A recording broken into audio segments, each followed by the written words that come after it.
At the beginning of the semester, I was asked to make a individual learning blog, and I wasn't really sure what that would entail.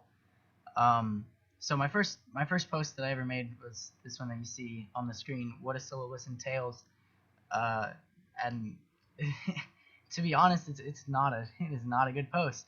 I just kind of typed. I didn't really have a voice to what I was saying. There wasn't really a purpose. I was just writing because I wasn't sure exactly what I was supposed to be saying.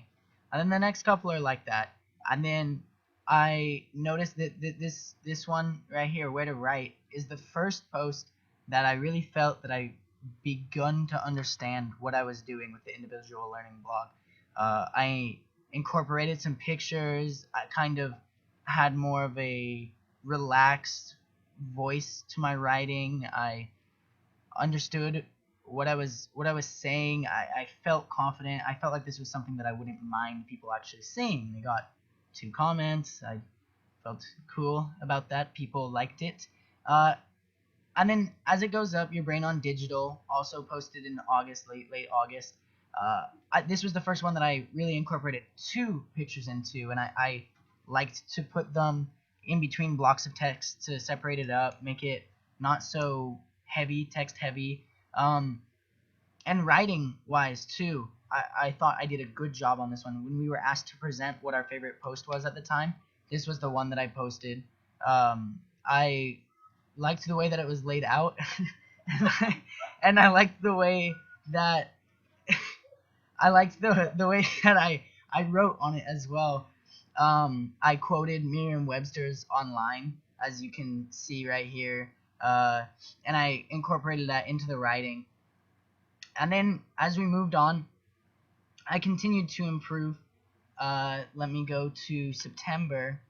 There was a particular post in September that I was a fan of. My internet's running awfully slow at the moment. I moved to my 8 essential elements of digital literacy. And this post was, as you see, it doesn't have any pictures or anything, but I still felt like I did a really good job. I moved into a post that was a lot more text heavy and had worthy text of reading. I felt that what I was saying in here actually made sense, and I wasn't just typing to type. But then at the same time, I did a good job of making sure that the text and the post wasn't just generic and blah. As you can see, I changed the font to green, and I made it a little bit easier on the eyes to look at. Other posts I have pictures inlaid with and everything. And that post was alright. But then as we go to October, again, slow internet. And I go down to my K through 12 digital education. This post was pretty recently. It was done about 2 weeks ago. And again, I incorporated pictures. I incorporated a different style of the way that the text was organized.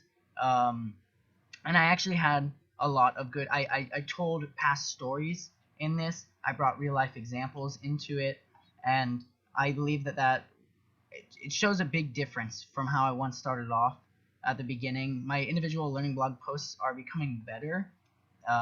They're becoming more worthwhile of reading. I'm not just typing to type. I feel like I'm actually typing with a purpose, and I'm actually entertaining whoever cares to read it, although I can't imagine very many people do read it. I don't get comments all that often. But still, as I'm only halfway through the semester, I feel like my individual learning blog posts are only going to pick up. They're only going to start looking better, and they're only going to become more and more entertaining.